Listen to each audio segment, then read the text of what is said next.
Hello and welcome to another episode of Amor's Learning Nuggets. Today we're going to talk about websites. The first thing that I want to ask you is, why do you want to have one?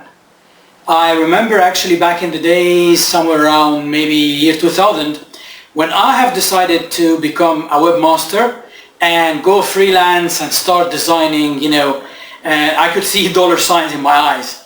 And anyway, the basic question that I used to ask the clients then, or the prospect clients then, was why? Why do you want to have a website? Problem is, nobody knew. Back then, nobody could answer the question, They didn't even have an email. And in most cases, people just wanted to have presence on the internet.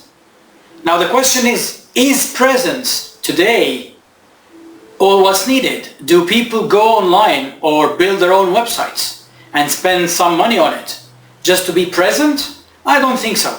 So what's a website? It's actually a business tool. A business tool that has been enhanced, enabled, that was made possible by technology. So anyway, you got to think of it as a tool that helps your business, something you use. It's not a goal on its own. You don't have to learn everything about it. In fact, in order to have a successful website or a successful online business, you don't need to be a webmaster or an e-commerce, expert. All what you need to do is to put your heart in your business. All the rest can easily be done for you.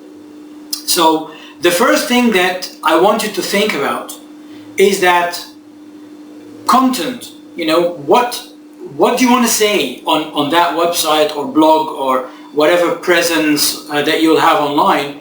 What is it that you want to say? So if you do have a business, what I want you to do now, please, just take a sheet of paper, a pen, going old way, I know, and think about it for 5 minutes, or maybe even less than 5 minutes, and think about what's the first thing that you want to say to anybody about your business. So if you meet somebody today for the first time and they ask you, so what do you do? Or what your business is about? What's the first thing that springs into your mind that you want to tell them?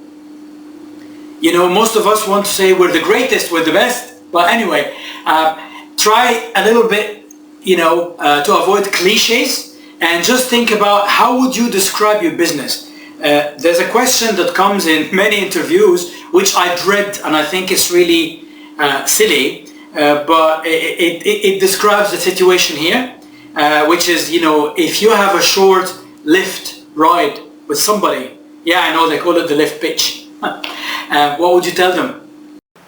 Now that you have the main idea of what you want to tell the world online, think about why do you use the internet? What do you use it for, right? So, the internet now has become more of a human right. We all want access 24/7, we want it to be fast, and we want to do everything online. I mean, think about, we order food online, we check the train schedule and the plane schedule and find out whether it arrived or not. We go to the Google Maps to check where we're going and probably use Google Maps on the road. Let me tell you, I do have one of those portable GPS systems in my car. It's not built in, it's those ones that you hook up to the car lighter. Anyway, I haven't been using it. Why? Because it's just easier to use my phone and synchronize the maps from the PC to the phone and all this magnificent world of possibilities. So think about if you're going to buy something, if you wanted to buy something, let's say you want to buy this. I want to buy this.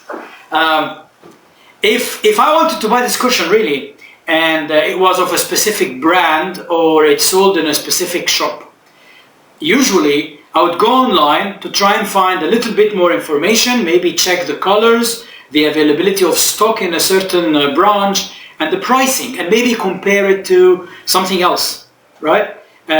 If you want to buy a car, if you want to buy anything. So people now use Google or other search engines, go online to try and find out as much information as possible. Now turn this around. Now that you've jotted on a piece of paper the main idea about your business or the main thing that you want to tell people about your business, the next thing is you got to think of writing it down. And please don't worry, you don't have to be a writer either. You can just record this on your phone or tablet as audio or as impromptu video like this one right now, and then give it to somebody to edit for you. But the idea is, what I want you to worry about the most on your website is content, is what goes on there. And that's practically the only thing that only you can do.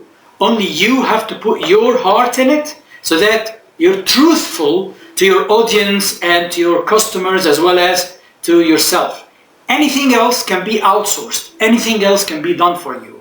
So the web design, the graphics, the colors, the template, the technology, the hosting, the blah, blah, blah, blah, that could be overwhelming sometimes, can be fully outsourced. The only part that I want you to concentrate on is content, because as we say, content is king.